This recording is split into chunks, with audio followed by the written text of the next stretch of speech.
Айша мен күн ұлы. Ерте-ертеде емес, осы заманда Айша есімді қыз өмір сүріпті. Айша табиғатты қатты жақсы көретін, бірақ көбінесе кітап оқып, армандарын қағазға түсіріп жүретін. Ол күн сайын терезеден қараған сайын аспандағы күнге таңданып, қандай ғажапсың күн, сен болмасаң жер беті суық, қараңғы, тіршіліксіз болар еді. Қашанда маған жылулығыңды жіберіп, күлімдеп тұрасың деп сыбырлайтын.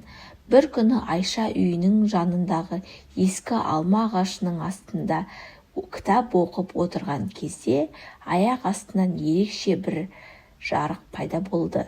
Жарықтан алтын шашты, көздері күн сәулесіндей жарқыраған жас жігіт шықты. Ол өзін күн ұлы деп таныстырды. Айша, сенің күнге арнап айтқан алғысыңды естідім. Сен өте ерекше қызсың. Мен саған бір сыйлық әкелдім, бірақ оны дұрыс пайдалансаң ғана пайдасын көресің, деді күн ұлы. Ол Айшаға алтын кілт берді. Бұл кілт саған тек қиындыққа тап болған кезде көмектеседі. Бірақ оны дұрыс ниетпен қолданбасаң, кілттің күші жоғалады деп түсіндірді де жарқ етіп жоқ болып кетті. Айша кілтті қолына алып ұзақ қарады. Бұл қандай күшті кілт болуы мүмкін деп ойлап, күнделікті өміріне оралды. Бірақ сол күннен бастап ерекше оқиғалар басталды. Бір күні ауылдағы кішігірім өзен құрғап, адамдар судан тарыға бастады. Ағаштар сарғайып, егіндер қурап жатты. Ауыл тұрғындары қайғырып, не істерлерін білмей қалды.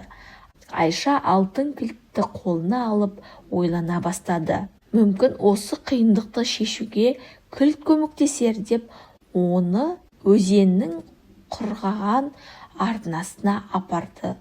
Ол кілтті жерге тигізіп, осы өзенге қайтадан өмір берші деп тілек айтты. Сол сәтте өзен арнасы қайтадан сумен толып, айналасы жасыл желекке бөленді. Ауыл тұрғындары қуанып, Айшаға алғыстарын жаудырды. Бірақ ауылдағы бір қыз, Әлия, Айшаның бұл күші туралы естіп, қызғанып қалды. Ол Айшаның алтын кілтін тартып алып, оны өзіне пайда келтіру үшін қолданғысы келді. Бір күні ол Айшаның үйіне келіп, сенің күшіңді сынап көргім келеді, кілтіңді бір рет пайдалануға рұқсат етші, деп өтінді. Айша күмәнданса да оған кілтті берді. Әлия кілтті қолына алып, маған алтыннан сарай бер деп бұйырды. Бірақ кілт үнсіз қалды. Қанша тырысса да ол еш әрекет жасамады. Әлияның ниеті таза болмағандықтан кілт оған қызмет етпеді. Содан кейін Айша, бұл кілт тек шын жүрекпен жасалған игі істер ғана көмектеседі, деді. Әлия өзінің қатесін түсініп, Айшадан кешірім сұрады. Бірнеше ай өткен соң, Айша ауылдағы барлық адамдарға көмектесіп, кілтті тек жақсы істер үшін пайдаланды.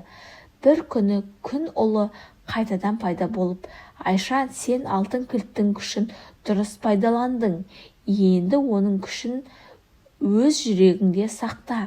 Сенің мейірімділігің мен ақылың ауылды құтқарып қана қоймай, адамдардың жүрегіне үміт сыйлады. Күн ұлы алтын кілтті алып кетіп, бірақ Айшаның жүрегіне шексіз мейірім мен жылулық сыйлап кетті.